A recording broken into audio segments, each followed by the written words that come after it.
Antes de mergulhar nessa história incrível, lembre-se de se inscrever no canal e ativar as notificações. Aqui cada história tem algo a dizer, e você não vai querer perder nenhuma. O restaurante Coroa de Ouro, situado no topo de uma torre de vidro em São Francisco. O restaurante exalava um luxo discreto. Toalhas de mesa brancas impecáveis, lustres de cristal e uma clientela seleta. Advogados corporativos, investidores, COR. E naquela noite, Ricardo Coleman, o milionário temido do Vale do Silício. Sentado sozinho a uma mesa perto da janela panorâmica, Richard checou o celular, irritado. Ele detestava esperar, mas ainda detestava a incompetência. Foi então que ele reparou na garçonete. O nome dela era Lina Zhao, uma jovem discreta, mal chegando aos 20 anos, com um uniforme impecavelmente passado, movimentos precisos, mas um ar cansado. Ela servia as mesas sem dizer uma palavra a mais, absorvendo comentários lacônicos e suspiros impacientes com uma calma quase irreal. Quando ela chegou perto da mesa de Richard, seu celular vibrou no bolso do avental. Ela hesitou, um momento. Então, vendo que ninguém a olhava diretamente, ela deu alguns passos para trás e respondeu em voz baixa. Quem? É você? É você? Chinês. Claro. Fluente. Impregnado. Ricardo levantou a cabeça. Seu olhar endureceu. Ele entendia mandarim perfeitamente. Lina virou ligeiramente as costas para o quarto, com a mão tremendo sobre o telefone. Buyao Dongte. W. Xangolai. Não desligue. Já vou. Sua voz embargou. Richard pousou o copo lentamente. Ao redor deles, ninguém parecia estar prestando atenção à cena. Mas ele observava cada detalhe. O sotaque perfeito, o vocabulário médico, o medo contido. Uma simples garçonete, que falava como uma graduada de Pequim. Lina desligou o telefone, respirou fundo e se virou. Encontrou o olhar gélido de Richard. Algum problema? Perguntou ele num tom falsamente educado. Me desculpe, senhor. Não vai acontecer de novo, respondeu ela, olhando para baixo. Richard esboçou um sorriso frio. Você sabe que esse tipo de comportamento é mal visto aqui. Os clientes não gostam de ser incomodados por assuntos pessoais. Desculpe. Ele assentiu com a cabeça, como se o assunto estivesse encerrado. Mas em sua mente algo havia sido desencadeado. Na manhã seguinte, precisamente às 9 horas, Lina foi convocada ao escritório do diretor. Às 9h07, ela saiu com um envelope na mão. Dispensado. Motivo oficial: falta de profissionalismo. O que ninguém sabia ainda era que aquela ligação em chinês tinha acabado de desencadear uma série de eventos que iriam arruinar uma reputação, revelar um segredo enterrado, e fazer Richard Coleman se arrepender de ter escutado essa conversa. Lina Zhao saiu do restaurante Coroa de Ouro sob uma fina chuva que se acumulava nas janelas e calçadas de São Francisco. Ela permaneceu imóvel por alguns segundos, com o envelope bege pressionado contra o peito, como se ainda esperasse que alguém ligasse para dizer que havia ocorrido um engano. Ninguém apareceu. Ao seu redor, a cidade continuava a viver. Táxis passando apressados, risos abafados, saltos tilintando no piso de mármore do saguão. Para o mundo, ela era apenas uma garçonete demitida. Para Lina, ela era muito mais do que isso. Ela desceu os degraus lentamente, cada degrau mais pesado que o anterior. Dentro do envelope, nada de extraordinário. Uma verificação final do contrato, uma assinatura mecânica e uma frase fria: desejamos tudo de bom para vocês. Ela quase teve vontade de rir. No dia anterior, ela carregava bandejas de prata. Antes disso, usava jalecos brancos. No ônibus que a levava de volta para seu pequeno apartamento, Oakland, Lina encarou seu reflexo na janela. Ela se lembrava muito bem do momento exato em que sua vida mudou para sempre. 5 anos antes, Pequim. Lina Zhao não estava destinada a servir mesas. Aos 17 anos, ela já era considerada um prodígio. A melhor aluna da turma foi aceita na Faculdade de Medicina da Universidade de Pequim, especializada em neurologia. Seus professores disseram que ela tinha uma memória clínica assustadora e um raro instinto médico. Mas o gênio não imuniza contra o destino. No dia em que seu pai foi preso, tudo desmoronou. Ele era engenheiro, discreto, brilhante. Brilhante demais. Descobriu irregularidades em um projeto farmacêutico estatal, testes clínicos manipulados, pacientes sacrificados. Quando tentou denunciar, foi silenciado. Acusação de fraude. Prisão. Então, silêncio. Sua mãe adoeceu alguns meses depois. Um tumor cerebral agressivo. O tipo de tumor que Lina reconheceu imediatamente nos exames, mesmo antes dos médicos mais experientes. Não há nada que possamos fazer. Ele havia sido informado. Mas Lina sabia que isso era mentira. Existia um procedimento experimental proibido na China, autorizado apenas em alguns hospitais americanos. Uma chance remota, mas uma chance mesmo assim. Então Lina fez o impensável. Ela desistiu de tudo. Formação acadêmica. Reputação. País. Ela cruzou o Pacífico com um visto de estudante precário e, em seguida, com um visto de trabalho ainda mais instável. Nos Estados Unidos, seus diplomas não eram reconhecidos. Sem equivalência, ela não era ninguém. Então ela aceitou o primeiro emprego que lhe ofereceram. Garçonete. De volta ao presente. Lina abriu a porta do seu apartamento. Um quarto individual modesto, mas limpo. Sobre a mesa, uma pilha de livros de medicina em inglês. Neurocirurgia, oncologia, ensaios clínicos. E no centro, uma pasta azul, o arquivo de sua mãe. A ligação do dia anterior ainda ecoava em sua cabeça. Não o desligue da tomada. Lina sentou-se devagar, com as mãos tremendo. O hospital ligara novamente. O estado de saúde de sua mãe havia piorado. Era preciso tomar uma decisão. Rapidamente. E agora ela estava desempregada. Ela fechou os olhos. Então o telefone dele vibrou. Um número desconhecido. Olá? Ela respondeu em inglês. Uma voz masculina calma e confiante. Senhorita Zhao. A senhora não me conhece pessoalmente, mas eu a ouvi falando chinês ontem à noite. O coração de Lina deu um salto. Quem é você? Um breve silêncio. Então. Digamos apenas que sou alguém que detesta talento desperdiçado. E alguém que tem muita influência na comunidade médica americana. Ela entendeu imediatamente. Richard Coleman. Você fez com que eu fosse demitida, disse ela sem raiva, apenas constatando um fato. Sim, respondeu ele sem hesitar. E eu também posso ser o motivo pelo qual você voltará a trabalhar, muito em breve. Lina se levanta abruptamente. Por que eu? Um suspiro divertido escapou do receptor. Porque Lina Zhao, uma simples garçonete, não discute procedimentos neurológicos experimentais por telefone. Outro silêncio. Então a frase dele gela o sangue de Lina. E porque o paciente de quem você falou ontem está atualmente sendo tratado em um hospital que eu financio. Lina permaneceu imóvel, com o telefone ainda pressionado contra a orelha. Você está financiando o hospital? Ela murmurou. Do outro lado da linha, Richard Coleman não tinha pressa em responder. Ele sabia exatamente o que aquele silêncio fazia. Colocava a outra pessoa numa posição de espera. De fraqueza. Ó Centro Neuromédico Coleman em Palo Alto, disse ele finalmente. Um dos mais avançados do país. E por coincidência, o local onde sua mãe está recebendo cuidados atualmente. Lina sentiu as pernas fraquejarem. Sentou-se na beirada do sofá, com a garganta seca. Como? Como você sabe de tudo isso? Quando você investe centenas de milhões em saúde, você tem acesso a certos bancos de dados. E quando uma jovem garçonete fala mandarim médico fluentemente no meio de um restaurante de luxo, você investiga mais a fundo. Lina apertou o telefone com força. E isso é ilegal. Richard deu uma risadinha discreta. Talvez. Mas, acima de tudo, é eficaz. Ela fechou os olhos, tentando acalmar a respiração. Por que me ligou? Se seu único objetivo era me prejudicar, você já conseguiu. Eu nunca faço mal sem motivo, senhorita Zhao. Estou testando. E testar-me para quê? Para ver até onde você está disposto a ir para salvar sua mãe. A palavra salvar ressoou como um trovão. O compromisso. Uma hora depois, um sedã preto esperava por Lina em frente ao prédio dela. O motorista não fez perguntas. A viagem foi silenciosa, pelas estradas sinuosas que levavam às colinas de Palo Alto.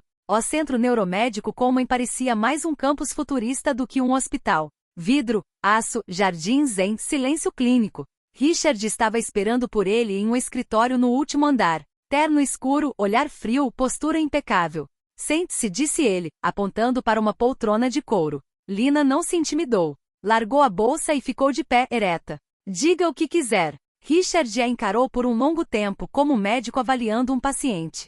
Eu tenho um problema. Ela ergueu uma sobrancelha. Você? Um dos meus cirurgiões mais renomados está fraudando ensaios clínicos. Exatamente como seu pai denunciou na China. O sangue de Lina gela. Você está mentindo. Eu gostaria. Mas não. Ele colocou uma pasta sobre a mesa. Gráficos, ressonâncias magnéticas, resultados inconsistentes.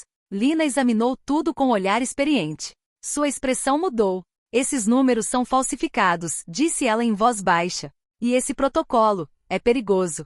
Eu sei, respondeu Richard. Mas eu não posso intervir sem provas científicas sólidas. Provas que só alguém que sabe realmente a neurologia consegue ver. E você acha que essa pessoa sou eu? Eu sei. Um silêncio pesado se instalou. Eis a minha proposta, continuou ele. Você está se juntando ao meu centro como consultor fantasma, oficialmente, você não existe. Você analisa os dados, identifica a fraude e me fornece as informações necessárias para que eu possa agir. Lina olhou para cima. E em troca? Richard cruzou os dedos. Estou concedendo à sua mãe acesso ao protocolo experimental americano. Imediatamente. Estou financiando o tratamento dele. Integralmente. Lina sentiu o coração apertar. E se eu me recusar?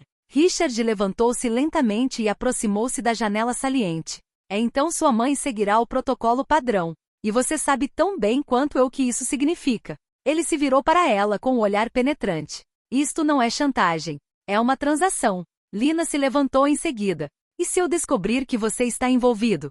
Um sorriso quase imperceptível surgiu nos lábios de Richard. Então você terá o poder de me destruir também. Ela respirou fundo. Ela estava pensando em seu pai, em sua mãe, naquela ligação telefônica em chinês que havia dado início a tudo.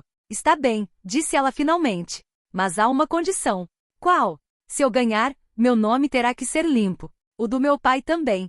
Richard olhou para ela surpreso pela primeira vez. Então ele assentiu com a cabeça. Negócio fechado. Naquele exato momento, Lina compreendeu que acabará de entrar em um jogo onde ciência, dinheiro e vingança iriam colidir, e que não haveria não há volta atrás. Linasal trabalhava à noite. Oficialmente não constava nos registros do Centro Neuromédico como em sem crachá pessoal, sem endereço de e-mail institucional. Apenas acesso temporário, renovado todas as noites por uma chave digital que expirava ao amanhecer. Consultor fantasma Richard havia dito.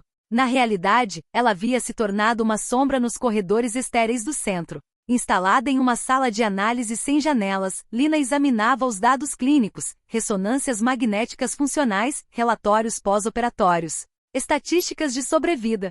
Rapidamente, uma sensação de inquietação a invadiu. As inconsistências eram demasiado perfeitas. Alguém não estava simplesmente falsificando os resultados. Alguém estava escrevendo uma história perfeita. Eles estão mascarando mortes prematuras, murmurou ela, percorrendo as linhas de código. E eles transferem pacientes entre protocolos para diluir as estatísticas. Ela se afastou da cadeira com o coração acelerado. Mas isso foi apenas o começo. O nome que continuava aparecendo. Um nome aparecia em quase todos os arquivos confidenciais. Dr. Ethan Wallace, chefe do departamento de neurocirurgia, estrela da mídia, doador influente. E associado de longa data de Richard Coleman. Lina franziu a testa. Perto demais, pensou ela. Ela decidiu ir mais longe. Muito mais longe. Às 3 da manhã, quando o hospital parecia dormir, Lina forçou a entrada em um arquivo trancado. Um simples teste. Curiosidade profissional. O que ela encontrou a deixou pálida. Vídeos, gravações internas, nunca destinadas a serem vistas. Na tela, reuniões confidenciais. Pacientes anonimizados. E no centro da imagem, Richard Coleman, mais jovem, mais forte. Os efeitos colaterais são aceitáveis, disse ele calmamente. O mercado não vai esperar. Lina sentiu um arrepio percorrer sua espinha. Ela continuou. Outro vídeo, de uma data anterior. Pequim. Ele sentiu um nó na garganta. Ela reconheceu imediatamente o homem ao fundo. Mesma postura, mesmo olhar. Richard Coleman. Presente em uma reunião relacionada ao projeto farmacêutico que seu pai havia denunciado. E isso não é possível.